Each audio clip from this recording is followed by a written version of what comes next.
Assalamualaikum warahmatullahi wabarakatuh. Kembali lagi di channel Ngoprek Semesta. Kali ini saya akan membahas berkaitan dengan PPG atau Pendidikan Profesi Guru. Nah, di dalam PPG ini nanti akan ada dua tahapan. Pertama adalah tahapan seleksi administrasi terlebih dahulu. Jika Bapak Ibu nanti lolos dari seleksi administrasi, maka akan dilanjutkan dengan seleksi akademik atau bisa disebut dengan pretest ya. Oke, pretestnya yang akan saya bahas sekarang adalah pretest pedagogik.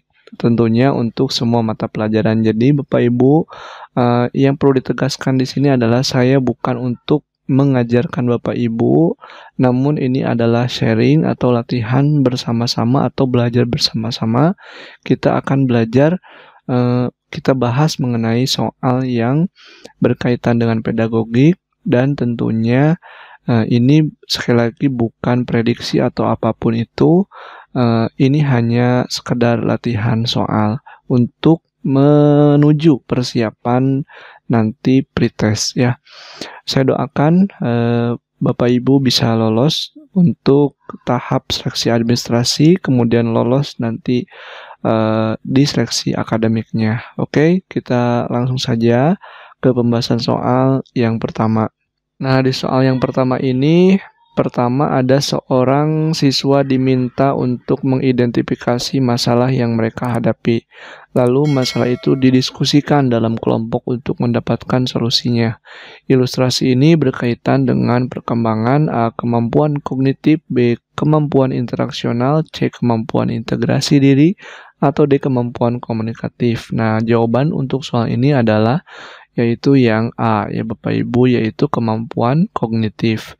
Kemudian yang berikutnya ada soal pernyataan berikut yang menjelaskan makna istilah kognitif adalah yang A. Kemampuan berkomunikasi, B. Kemampuan untuk memecahkan masalah, atau C. Kemampuan berinteraksi, D. Kemampuan untuk mengintegrasikan diri. Nah, jawaban untuk soal ini adalah jawabannya yang B, yaitu kemampuan untuk memecahkan masalah. Oke, soal berikutnya. Nah, di soal yang kedua ini ada seorang peserta didik selalu ingin mendominasi dalam suatu kelompok belajar. Dia tidak memberi kesempatan anggota lain untuk mengemukakan pendapat. Jika teman lain yang memimpin dan mengendalikan jalannya diskusi, ia memisahkan diri dan cenderung belajar sendiri. Peserta didik tersebut mengalami permasalahan dalam perkembangan A. Sosial emosional, atau B. Kognitif, C. Moral, D. Spiritual. Tentunya karena ini berkaitan dengan kegiatan kelompok dan ada diskusinya, maka ini adalah sosial emosional jawabannya. Kemudian di soal berikutnya ada peserta didik telah memiliki moralitas benar-benar diinternalisasikan dan tidak didasarkan pada standar-standar orang lain. Dia mengenal tindakan moral alternatif, menjajaki pilihan-pilihan, dan kemudian memutuskan berdasarkan suatu kode moral pribadi. Hal ini merupakan contoh perilaku moral spiritual pada tahapan yang A. Penalaran pasca konvensional, atau B. Penalaran konvensional, C. Penalaran pra-konvensional, atau D. Penalaran interkonvensional. Nah, jawabannya itu adalah penalaran pasca konvensional. Kemudian ada soal yang ketiga, memaksimalkan kegiatan ekstrakurikuler, melakukan rekreasi dengan guru, dan melakukan kegiatan informal lainnya memiliki fungsi untuk mengatasi kesulitan belajar dalam hal. Jadi ini memaksimalkan kegiatan ekstrakurikuler dan seterusnya, ini merupakan salah satu fungsi untuk mengatasi kesulitan belajar dalam hal apa? Apakah yang mengemukakan gagasan, atau B. mengaktualisasikan diri, yang C. penciptaan hubungan yang baik, atau D. menformulasikan tindakan. Nah, jawaban yang tepatnya adalah penciptaan hubungan yang baik. Kemudian seorang peserta didik merasa kurang bersemangat pada jam usai pembelajaran. Dia bahkan lebih senang tinggal di sekolah sampai sore. Petugas kebersihan sekolah sampai menyuruhnya pulang karena matahari hampir tenggelam.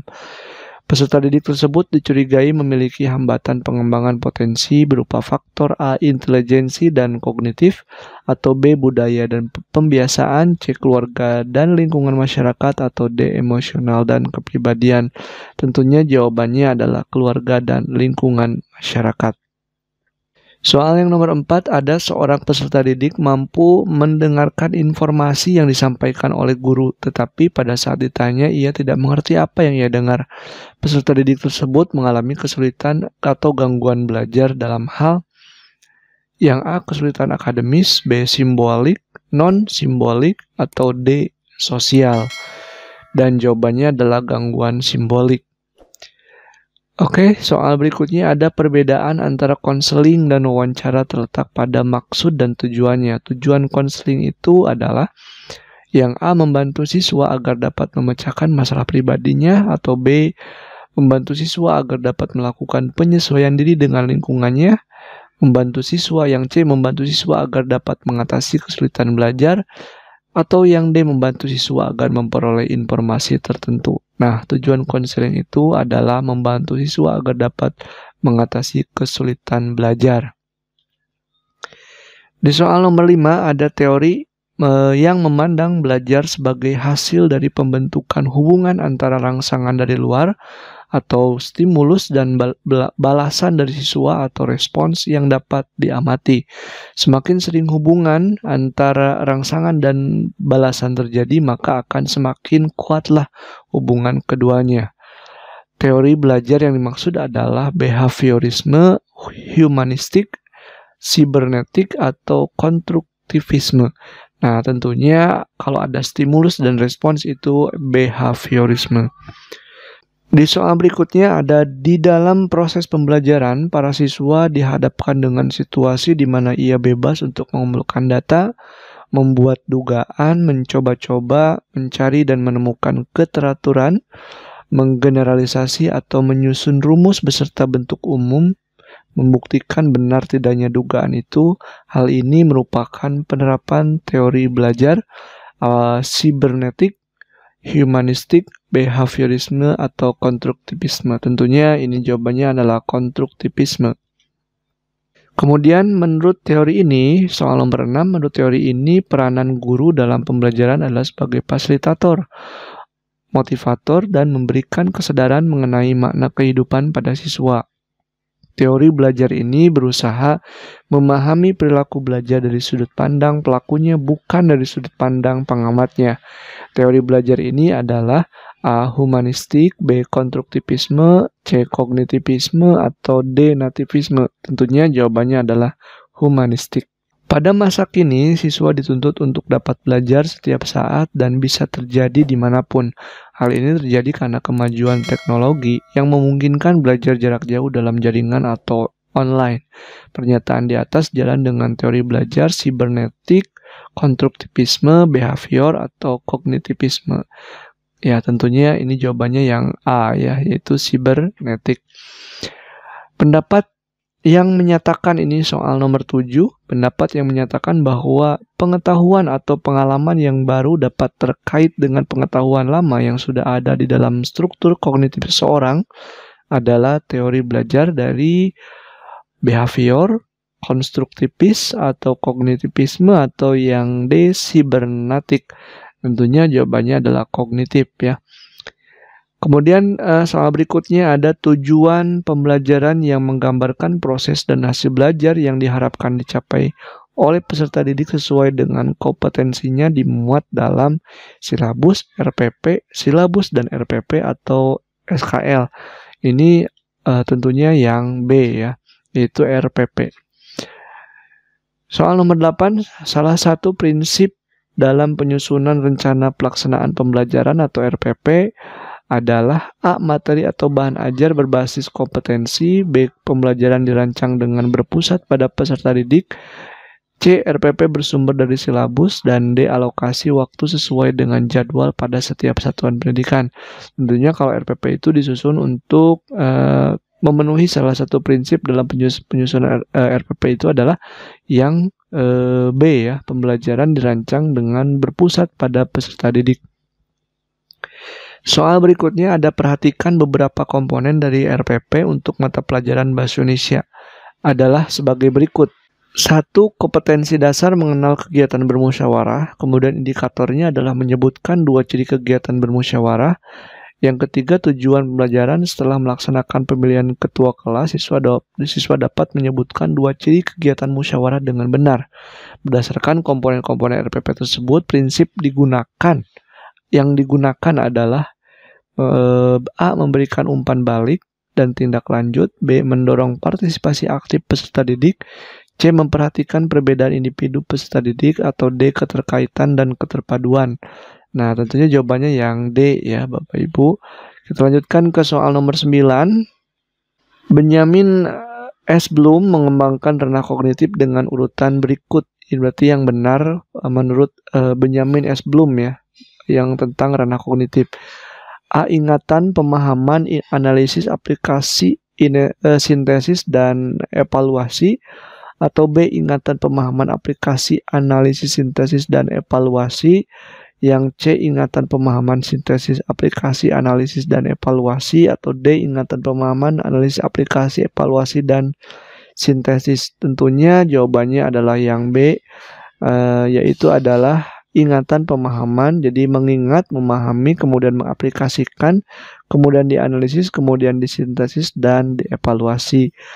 Kemudian soal berikutnya di sini ada pengembangan atau penyempurnaan dari Benyamin S. Bloom ini disempurnakan oleh taksonomi Anderson dan Krathwohl. Menyempurnakan taksonomi Bloom tadi, mengembangkan ranah kognitif dengan urutan berikut. Jadi menurut taksonomi Anderson dan Krathwohl ini taksonomi Bloom ini kurang sempurna, kemudian disempurnakan, lalu urutannya berubah menjadi seperti apa gitu ya Bapak Ibu. Dan yang A-nya adalah ingatan atau mengingat, memahami, analisis, mengaplikasikan, sintesis, dan evaluasi. Kemudian yang B-nya mengingat, memahami, aplikasi, analisis, dan sintesis. Kemudian C-nya mengingat, memahami, sintesis, aplikasi, analisis, dan evaluasi. Atau yang D, mengingat, memahami, aplikasi, analisis, evaluasi, dan mencipta. Tentunya kalau yang A, B, C ini salah. Kenapa? Karena masih terdapat sintesis. Sedangkan di taksonomi Anderson dan Krathwohl itu nggak ada ya. Jadi jawabannya adalah yang D. Kemudian soal yang nomor 10, model pembelajaran yang mempunyai keunggulan antara lain berpikir dan bertindak kreatif, memecahkan masalah yang dihadapi secara realistis, merangsang perkembangan kemajuan berpikir siswa untuk menyelesaikan masalah yang dihadapi dengan tepat adalah, jadi ini model pembelajaran yang berpikir dan bertindak kreatif. Kemudian untuk merangsang perkembangan kemajuan berpikir siswa ini merupakan model pelajaran apa gitu ya. A. Role playing. Atau B. Inquiry. C. Problem solving. D. Picture and picture. Jawabannya adalah problem solving. Kemudian faktor yang penting dipertimbangkan guru dalam melaksanakan diskusi pemecahan masalah proses pembelajaran adalah A. Waktu yang tersedia untuk melaksanakan diskusi. B. Rumusan masalah yang harus didiskusikan. Atau C. Jumlah peserta didik yang mengikuti pembelajaran. Yang D. Motivasi belajar siswa. Tentunya jawabannya adalah yang B. Kemudian soal berikutnya ada soal tentang fungsi indikator dijadikan sebagai penanda dalam A. Pencapaian standar kompetensi. B. Pencapaian kompetensi dasar. Atau C. Pencapaian tujuan pembelajaran. Atau D. Pencapaian standar kelulusan. Jawabannya adalah yang D. Jadi indikator berhasil ketika standar kelulusan berhasil ketika indikatornya juga terpenuhi. Kemudian apa yang paling tepat dilakukan guru jika seseorang peserta didik tidak memberikan jawaban atas pertanyaan yang diajukan? A. Menunjuk peserta didik lain untuk menjawab pertanyaan tersebut. B. Memberikan kritik agar peserta didik berusaha menjawab walaupun salah. Atau C. Menyederhanakan isi pertanyaan agar mudah dipahami. Kemudian D. Menjawab sendiri pertanyaan tersebut. Dan jawabannya adalah menunjuk peserta didik lain untuk menjawab pertanyaan tersebut. Karena mungkin siswa atau peserta didik yang ditanya itu tidak menjawab ya karena memang tidak tahu. Kalau dipaksakan ya takutnya merasa tertekan sehingga dilemparkan ke peserta didik yang lain gitu ya Bapak Ibu. Soal nomor 12, ada prinsip sistematis sebagai salah satu prinsip pengembangan silabus. Artinya ini tentunya jawabannya adalah Ya, yang C ya. Jadi jawabannya adalah cakupan indikator, materi pokok atau pembelajaran, pengalaman belajar, sumber belajar, dan sistem penilaian cukup untuk menunjang pencapaian kompetensi dasar. Tidak dibacakan karena takut terlalu lama ya Bapak Ibu. Kemudian yang berikutnya ada ciri-ciri kelas yang menggunakan pembelajaran CTL atau contextual text learning adalah sebagai berikut. Kecuali sharing dengan teman, guru kreatif, pengalaman nyata menggunakan satu sumber. Jawabannya tentunya menggunakan satu sumber ya. Soal nomor 13, dalam memilih dan mengembangkan materi pembelajaran, Ibu Murni Nugroho selalu menyelesaikan atau menyeleksi materi pembelajaran yang telah teruji kebenarannya, tidak ketinggalan zaman dan memberikan kontribusi untuk pemahaman ke depan. Kriteria penyeleksian dan pemilihan materi pembelajaran tersebut memenuhi kriteria A, sahih, B, kebermanfaatan, atau C, layak dipelajari, D, menarik minat. Dan jawabannya adalah yang sahih. Bu Rosa menyiapkan materi pelajaran dengan cara dimulai dari materi-materi yang dikenal siswa, kemudian menuju hal-hal baru dan dianggap lebih mendalam. Bentuk pengembangan materi yang disusun Bu Rosa mengikuti pola kausal, spiral, kronologis, atau inquiry, dan jawabannya adalah jawaban yang B, yaitu spiral. Nomor 14, memilih media pembelajaran hendaknya tidak boleh sembarangan, tetapi harus didasarkan pada kriteria tertentu. Misalnya, apakah untuk belajar individual, kelompok kecil, kelompok besar, atau massal? Pernyataan tersebut dalam pemilihan media termasuk ke dalam kriteria A, tujuan, B, sasaran didik, atau C, ketersediaan, atau D, konteks penggunaan, dan jawabannya adalah yang D. Soal berikutnya, pada saat mempersiapkan pembelajaran, seorang guru dapat menyusun strategi pembelajaran dan menentukan media yang akan digunakan dalam pembelajaran tersebut. Kemampuan dasar yang harus dimiliki seorang pendidik terkait dengan keterampilan memilih media pembelajaran adalah yang A, pendidik harus mengetahui latar sosial budaya siswa dan sekolah. Kemudian yang B, pendidik harus memahami karakteristik dari media pembelajaran tersebut. Atau yang C, pendidik harus menyesuaikan diri dengan kemampuan sekolah. Kemudian yang D, pendidik menyesuaikan dengan materi pembelajaran. Dan jawabannya adalah yang B. Soal terakhir Bapak Ibu, seorang guru harus mampu memanfaatkan media pembelajaran dan sumber belajar untuk mencapai tujuan pembelajaran utuh.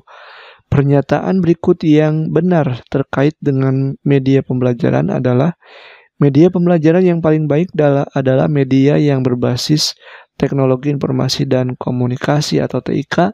B, sebuah media dapat digunakan untuk semua kegiatan pembelajaran. Media dapat digunakan sebagai pembawa pesan dalam suatu kegiatan pembelajaran. Atau yang D, memilih media tidak perlu banyak pertimbangan agar tidak merepotkan. Dan jawabannya adalah yang C ya. Media dapat digunakan sebagai pembawa pesan dalam suatu kegiatan pembelajaran. Setiap materi pembelajaran memiliki tingkat kesukaran yang bervariasi.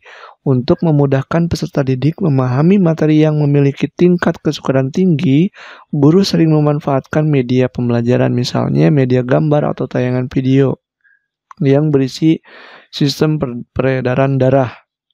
Fungsi media pada pernyataan tersebut adalah menampilkan objek yang terlalu besar, membuat konkret konsep yang abstrak, atau C, menampilkan objek yang tidak dapat diamati dengan mata telanjang, atau D, membajak objek yang berbahaya atau sukar didapat di dalam lingkungan belajar. Tentunya jawabannya adalah membuat konkret konsep yang abstrak. Karena tadi materinya adalah tentang sistem peredaran darah. Kemudian ditampilkan melalui tayangan video atau media gambar sehingga menjadi konkret yang tadinya abstrak. Gitu ya Bapak Ibu. Selesai sudah pembahasan soal untuk part yang pertama ini. Nanti akan saya bahas di soal-soal berikutnya di part yang kedua tentunya. Dan biar tidak ketinggalan silakan diklik tombol subscribe dan nyalakan lonceng notifikasinya. Buat Bapak Ibu yang keberatan dengan apa yang menjadi jawaban dari video ini atau jawaban dari saya, silakan langsung saja komen di kolom komentar. Dan buat Bapak Ibu yang ingin filenya, boleh ya nanti saya kirimkan melalui email Bapak Ibu dengan cara Bapak Ibu harus men-DM dulu ke Instagram saya, yaitu di @asepagung_p6. Nanti silakan Bapak Ibu DM di sana, nanti kirimkan email Bapak Ibu dan nanti akan saya kirimkan insya Allah ya. Baik Bapak Ibu, terima kasih sekali lagi, mudah-mudahan bermanfaat. Saya doakan Bapak Ibu bisa lolos seleksi administrasi, kemudian lolos seleksi akademiknya, sehingga kita menjadi seorang mahasiswa PPG dan mendapatkan sertifikat nanti sebagai sertifikasi untuk guru. Ya Bapak Ibu, semoga selalu berkah, diberikan umur yang panjang, diberikan kesehatan. Terima kasih. Assalamualaikum warahmatullahi wabarakatuh.